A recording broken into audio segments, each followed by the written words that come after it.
Assalamualaikum warahmatullahi wabarakatuh. Saya Rizkia Dina Azkia. Saya akan membahas pengertian karangan dan kerangka karangan. Namun sebelum mengetahui apa itu karangan, sebaiknya kita ketahui dulu apa yang dimaksud dengan mengarang. Karena dari mengarang, kita dapat menghasilkan sebuah karangan. Mengarang memiliki arti menyusun atau merangkai. Contohnya, seperti karangan bunga. Pada mulanya kita menyusun atau merangkai bunga sehingga menjadikannya sebuah karangan bunga. Nah, rangkaian bunga tersebut adalah hasil dari merangkai bunga. Seiring perkembangan zaman, terdapat istilah merangkai kata, lalu istilah merangkai kalimat. Nah, orang yang melakukan penyusunan atau perangkaian kata, kalimat, dan alenia dikenal dengan sebutan penyusun atau pengarang. Hal ini membedakan pekerjaan perangkai bunga dengan perangkai kata, kalimat, dan alenia. Dan orang yang menulis suatu karangan juga disebut penulis, karena karangan pada dasarnya merupakan suatu tulisan. Karangan menurut Kamus Besar Bahasa Indonesia terdapat dua maksud. Yang pertama, karangan yang memiliki arti batu karang, penyakit pada ginjal yang disebabkan oleh adanya zat yang membatu. Nah, yang kedua, karangan yang memiliki arti hasil mengarang, cerita, buah, pena, ciptaan gubahan atau musik, lagu, nyanyian, cerita mengada-ngada atau yang dibuat-buat, hasil rangkaian susunan bunga. Nah, dapat kita simpulkan, karangan yang akan kita bahas merupakan hasil dari rangkaian kata, kalimat, dan alenia berupa gagasan yang berasal dari pemikiran pengarang dan dapat dipahami oleh pembacanya. Adapun kerangka dapat kita artikan sebagai rancangan, pikiran pokok, atau garis besar. Maka, kerangka karangan adalah rancangan secara garis besar mengenai gagasan atau pikiran pokok yang ingin disampaikan pengarang kepada pembacanya. Manfaat kerangka karangan. Sebelum membuat karangan, alangkah baiknya kita membuat kerangka karangan terlebih dahulu. Hal ini karena memiliki manfaat penting dalam penulisan karangan nanti. Adapun manfaat dari membuat kerangka karangan adalah yang pertama, terhindar dari pembahasan gagasan atau ide pokok yang sama dan dapat mencegah penulisan keluar dari pembahasan utama. Yang kedua, menciptakan pembahasan yang berbeda dan dapat membuat variasi pada penyajian karangan. Yang ketiga, membaca kembali karangan dapat menciptakan reproduksi yang sama dari pembaca. Yang keempat, dengan jelas dapat melihat bentuk, gagasan utama, nilai umum, dan spesifikasi sebuah karangan. Manfaat kelima, dapat membantu pengarang dalam menyusun kerangka secara teratur. Yang keenam, memperinci pokok pembahasan karangan dan memungkinkan pengarang untuk mengembangkan atau memperluas pokok pembahasan. Nah, yang terakhir yaitu memperlihatkan materi atau bahan apa saja yang diperlukan dalam menulis pembahasan nantinya. Itu saja yang dapat saya sampaikan. Pembahasan selanjutnya akan disampaikan oleh Saudari Fahrida. Selanjutnya, saya akan membahas mengenai susunan pola kerangka karangan. Secara garis besar, pola kerangka karangan ini terbagi menjadi dua, yaitu pola alamiah dan pola logis. Yang pertama, pola alamiah merupakan suatu urutan unit-unit kerangka karangan sesuai dengan keadaan yang nyata di alam, yang mana pola alamiah ini bersifat fakta sesuai dengan keadaan alam sekitar maupun lingkungan sekitar. Disebut pola alamiah karena memakai pendekatan berdasarkan faktor alamiah itu sendiri, yang mana sangat berkaitan dengan dimensi ruang, waktu, dan topik yang ada. Misalnya yang pertama yaitu berkaitan dengan waktu atau kronologis. Urutan yang didasarkan pada runtutan peristiwa atau tahap-tahap kejadian. Misalnya menceritakan tentang riwayat hidup seorang penulis, yang mana membahas mengenai asal-usul penulis, pendidikan si penulis, kondisi kehidupan penulis, keinginan penulis, dan karir penulis.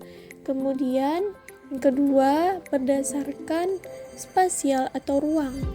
Landasan yang paling penting bila topik yang diuraikan mempunyai pertalian yang sangat erat dengan ruang atau tempat, yang biasanya digunakan dalam karangan yang bersifat deskriptif atau karangan yang melukiskan suatu ruang atau tempat. Contohnya, topik yang berkenaan dengan hutan yang sering mengalami kebakaran. Pembahasan di dalamnya terkait daerah yang sering mengalami kebakaran seperti Kalimantan, Sulawesi, dan Sumatera. Kemudian yang ketiga yaitu topik yang ada. Suatu pola peralihan yang mana dapat dimasukkan ke dalam pola alamiah adalah urutan berdasarkan topik yang ada.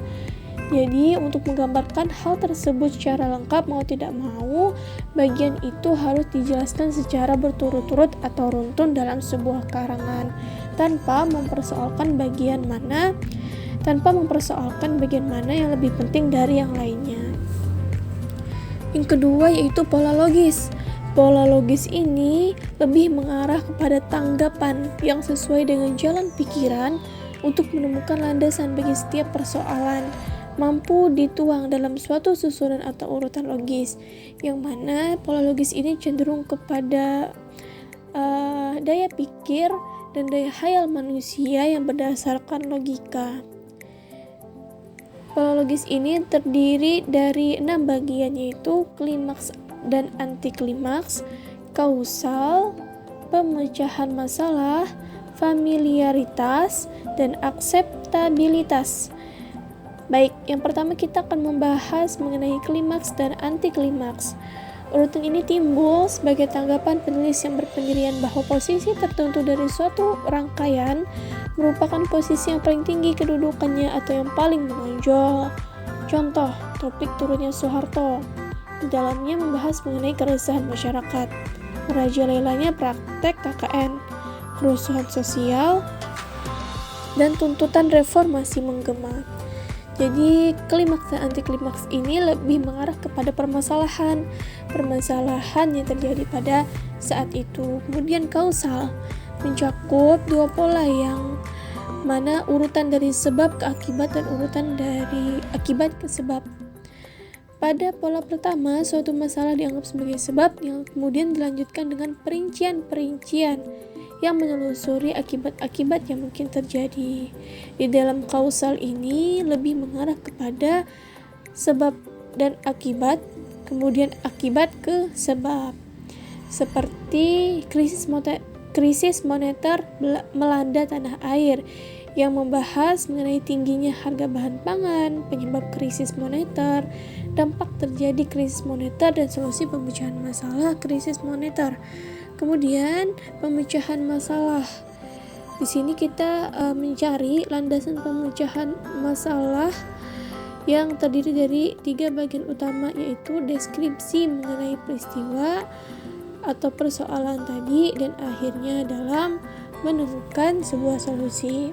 Kemudian umum khusus dimulai dari pembahasan topik secara menyeluruh, lalu diikuti dengan pembahasan secara terperinci atau khusus. Kemudian familiaritas. Urutan familiaritas ini dimulai dengan mengemukakan sesuatu yang sudah dikenal, kemudian berangsur-angsur pindah kepada hal-hal yang kurang dikenal atau belum dikenal. Kemudian yang terakhir adalah akseptabilitas.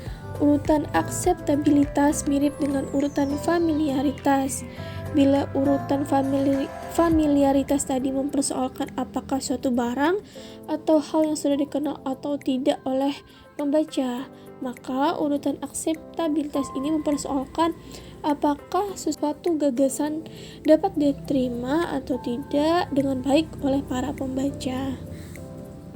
Selanjutnya, mengenai macam-macam kerangka karangan yang terdiri atas 4 macam, yaitu yang pertama, karangan eksposisi atau paparan, kedua, karangan deskripsi atau lukisan, ketiga, karangan narasi atau cerita, dan yang terakhir adalah karangan argumentasi atau alasan. Yang pertama kita akan bahas mengenai karangan eksposisi atau paparan. Eksposisi atau paparan merupakan salah satu jenis karangan yang menjelaskan pokok pikiran, yang mana dapat memperluas pengetahuan orang yang membaca dari uraian tersebut.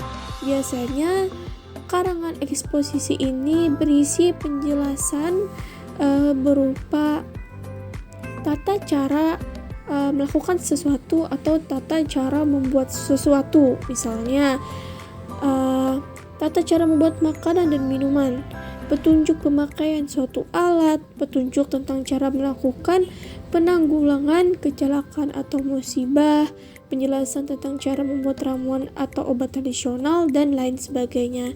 Yang mana eksposisi ini sering disajikan secara pendek dan sederhana, tetapi memuat seluruh cara untuk memberitahu orang lain. Kemudian yang kedua itu karangan deskripsi atau lukisan. Jika eksposisi tadi memaparkan sebuah penjelasan dengan sejelas-jelasnya, maka deskripsi ini karangan yang menggambarkan atau melukiskan sesuatu secara sehidup-hidupnya, seperti keadaan alam, ruangan, dan keindahan wajah seseorang.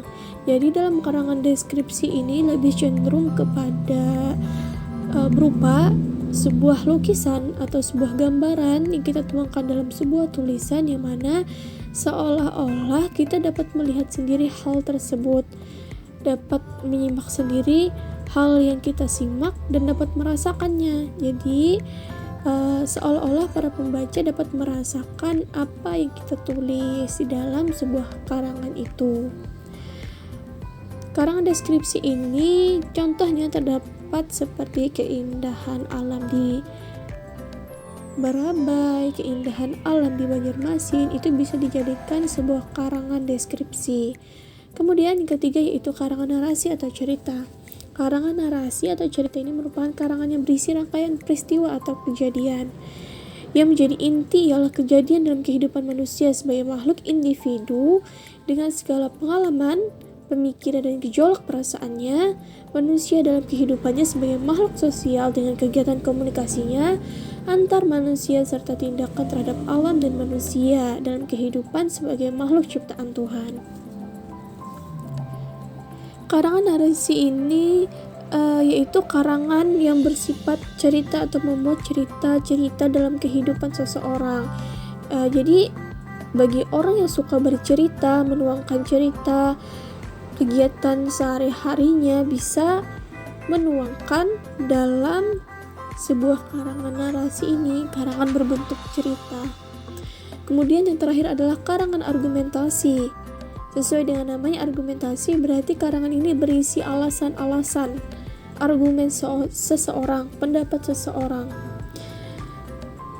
Karangan argumentasi ini adalah karangan yang mengemukakan berbagai alasan, contoh, dan bukti agar pembaca dapat menerima dan meyakininya.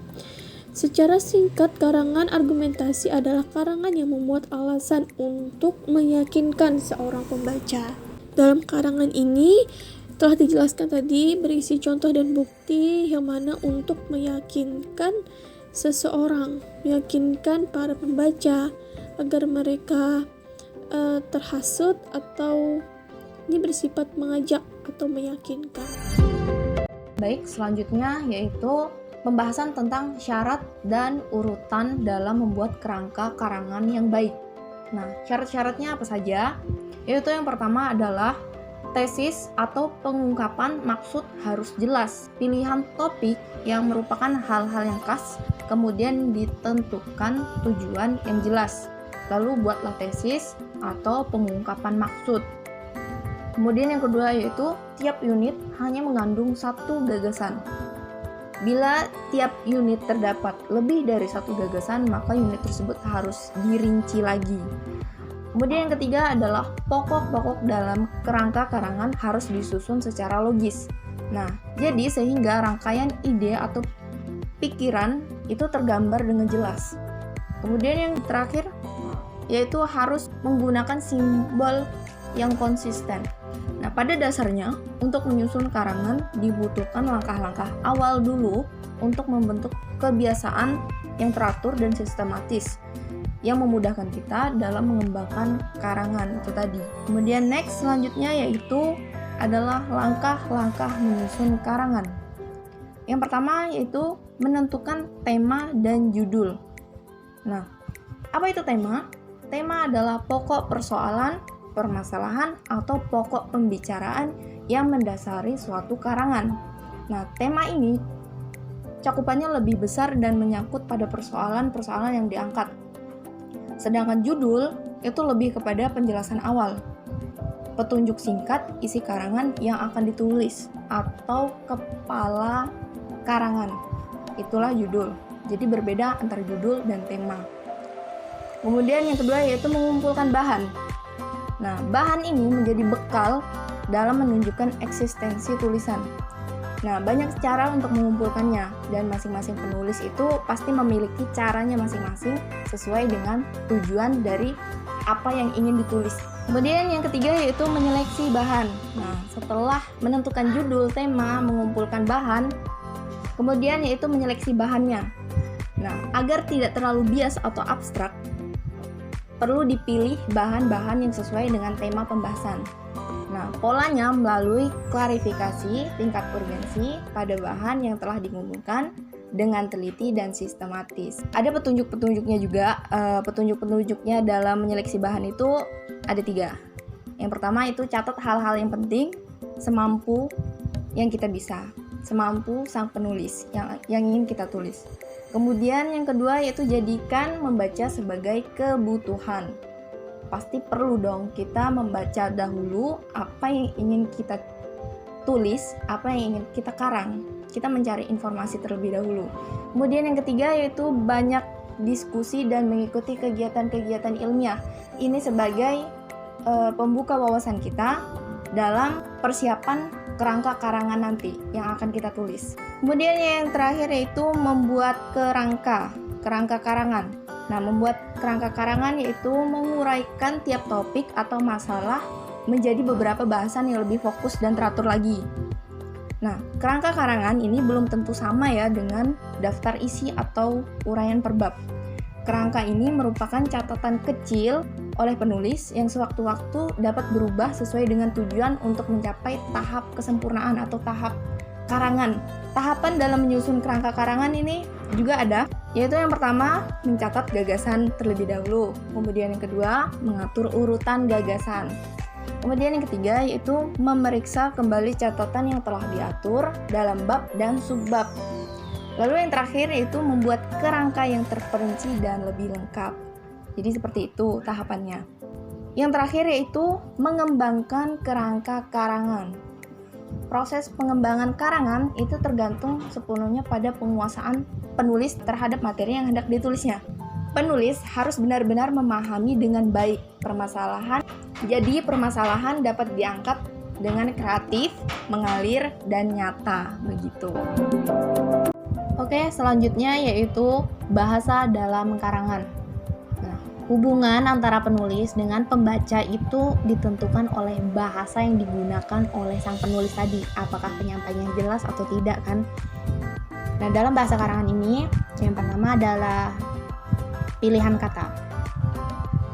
Pilihan kata ini dapat juga disebut dengan diksi. Ketetapan dalam memilih kata akan menentukan sampai tidaknya kandungan makna atau maksud dalam kalimat secara utuh. Menurut Purda Darminta, kata merupakan bahasa bakal untuk karangan. Nah, dalam memilih kata ada 4 hal yang harus kita perhatikan, yaitu yang pertama kelaziman kata. Apa itu kelaziman kata? Maksudnya kelaziman kata ini sudah banyak dikenal atau digunakan oleh orang-orang atau masyarakat. Hal itu juga berkaitan dengan waktu dan tempatnya. Karena ragam Penuturan kata yang ditulis pada masa lalu pasti berbeda dengan masa yang akan datang atau di zaman sekarang ya. Ada sejumlah kata atau ungkapan yang bila dipakai di Indonesia akan terasa asing. Nah, meski pada mulanya ini digunakan dalam pemakaian bahasa Indonesia. Contohnya yaitu bahasa Melayu yang digunakan di Malaysia. Yaitu pemakaian kata seperti penuang menjadi pelindung, memperkatakan menjadi membahas atau membicarakan. Terus daripada menjadi dari, dijemput menjadi diundang, dan masih banyak lagi. Kemudian ada pula contoh kata atau sebutan baru yang telah digunakan orang-orang seperti akhir-akhir ini yang kita telah mengenal kata seperti pakar. Itu berasal dari ahli, kata ahli. Terus mantan. Itu berasal dari kata bekas. Kemudian pemerhati. Berasal dari kata orang-orang yang memerhatikan. Dan masih banyak lagi kata yang mungkin diubah dari zaman yang dahulu ke zaman yang saat ini. Kemudian yaitu ketetapan kata. Nah, ketetapan kata ini maksudnya yaitu penyesuaian kata ini dalam kalimat atau kata dengan kata. Nah, pemilihan kata disesuaikan dengan jenis dan isi karangan. Apa sih yang ingin ditulis dan apa yang akan disampaikan. Nah, masalah ketetapan kata, pemakaian kata menyangkut pula nilai rasa. Contoh dari ketetapan kata, misalnya kita mengenal sejumlah kata atau ungkapan yang menyatakan seseorang yang telah meninggal seperti wafat, mangkat, kembali ke hadiratnya, gugur, berpulang, meninggal dunia, menghembuskan nafas terakhir, mati, mampus. Nah, penggunaan kata itu banyak sedikitnya harus memperhatikan dan mempertimbangkan orang yang meninggal. Siapa yang meninggal dan apakah dia seorang raja, apakah dia seorang ulama, orang besar atau orang yang jahat.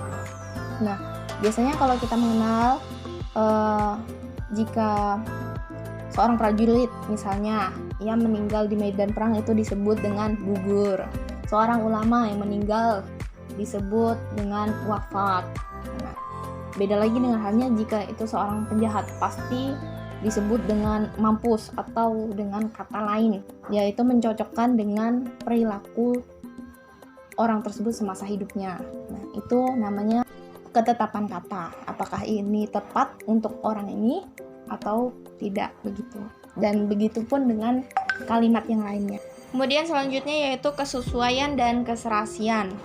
Nah, keserasian ini juga disebut dengan keseksamaan. Seksama berarti serasi benar dengan apa yang hendak dituturkan. Nah, keserasian di sini maksudnya adalah kata yang digunakan harus sesuai dengan maksud atau keinginan yang ingin disampaikan oleh sang penulis. Nah, tapi tetap memperhatikan kaidah-kaidahnya. Nah, contoh seperti pemakaian kata yang disempurnakan tidak sama dengan kata yang digantikan. Kemudian contoh jika kata-kata itu tidak serasi. Nah, keserasian kata atau persamaan kata ya. Contoh seperti pemakaian kata disempurnakan. Disempurnakan itu tidak sama dengan kata digantikan. Kemudian ungkapan kurang sependapat tidak sama dengan tidak sependapat. Nah, kalau kurang pasti kurang. Kalau tidak, nah pasti sepenuhnya tidak begitu. Keserasian, kelaziman, dan ketepatan kata itu memiliki hubungan yang erat dan menduduki posisi yang sama pentingnya. Maka dari itu seorang penulis harusnya merumuskan lebih dahulu hal-hal yang ingin diutarakannya kepada pembaca. Kemudian yang terakhir yaitu keefekan. Keefekan berarti semacam dampak atau pengaruh pemakaian suatu kata dalam kalimat. Suatu kata dapat menimbulkan efek atau kesan negatif bagi pembacanya bila tidak mengindahkan nilai rasa. Contoh seperti kata tolol, tentu tidak begitu saja disamakan dengan kata bodoh, karena kata tolol itu mengandung ejekan. Sedangkan kata bodoh itu merupakan lawan kata dari kata cerdas. Untuk menjaga agar efek kata atau ungkapan yang dikeluarkan bisa sesuai dengan yang diinginkan, diperlukan kekayaan kosakata atau pembendaharaan kata. Jadi, sang penulis harus tahu segala kosakata-kosakata yang cukup. Kemudian penulis dapat memilih kata yang lazim, tepat, serasi agar tidak menimbulkan dampak negatif itu tadi. Selanjutnya ada bahasa dalam karangan itu tadi, yaitu kalimat efektif atau keefektifan kalimat. Sebuah kalimat dapat dikatakan efektif apabila kalimat itu mudah untuk dipahami dan sesuai dengan makna yang dikandung dalam kalimat itu sendiri. Dapat dipahami dengan tepat maksud dari penyampaian sang penulis. Kalimat efektif juga harus mencerminkan pemakaian kaidah bahasa yang benar. Nah, jika semua kalimat yang digunakan telah efektif, maka jelas bahwa karangan pun akan terpelihara dan dapat direkam oleh pembaca atau dapat dipahami oleh para pembaca. Kemudian yaitu paragraf. Sebuah paragraf yang baik harus mempunyai kesatuan, yang berarti bahwa kalimat-kalimat dalam paragraf itu saling berkaitan dan hanya membicarakan satu pokok bahasan. Seluruh kalimat harus mencerminkan kekompakan, tidak ada kalimat yang lepas atau tidak berfungsi. Selanjutnya yaitu adalah ragam bahasa. Ragam bahasa dalam karangan. Ragam bahasa yang patut kita perhatikan, khususnya bagi kita yang terjun dalam dunia tulis-menulis, ialah ragam profesional. Apa itu ragam profesional? Ragam profesional yaitu bahasa yang melahirkan berbagai istilah bahasa, seperti bahasa ilmu pengetahuan dan teknologi, bahasa hukum, bahasa kedokteran, bahasa ekonomi, bahasa jurnalistik, dan lain sebagainya. Dalam rangka kegiatan tulis-menulis ini, yang terpenting itu adalah penyesuaian antara bidang atau materi yang ditulis dengan bentuk karangan yang akan kita muat. Jika kita ingin menulis tentang hal-hal yang berkaitan dengan ekonomi, maka kita harus berusaha menerapkan ragam bahasa dalam dunia ekonomi dan mendalami segala istilah yang digunakan dalam bahasa ekonomi itu seperti apa. Nah, itu tadi yang terpenting adalah penyesuaian antara bidang atau materi yang ingin kita tulis dengan bentuk karangan yang akan dimuat itu tadi. Jadi ragam profesional ini adalah menunjukkan bahasa apa yang akan kita gunakan seperti itu. Tapi di dalam ragam profesional ini kan akan dibagi lagi ragam profesional apa dulu. Ragam profesional misalnya tadi kedokteran, bahasa kedokteran berarti profesional di kedokteran begitu. Kemudian yang terakhir adalah ejaan dan tanda baca. Bahasa tulis membutuhkan ejaan dan tanda baca. Secara garis besar, penggunaan ejaan meliputi penulisan huruf, penggunaan kata, dan penggunaan unsur serapan. Ejaan dan tanda baca sangatlah dibutuhkan dalam setiap karangan. Karena apa? Karena di dalam bahasa tulis, unsur-unsur bahasa seperti gerak-gerik, mimik, intonasi, irama, jeda, dan lain sebagainya itu tidak akan terekam karena itu kan bersifat tertulis. Beda lagi halnya dengan bahasa lisan.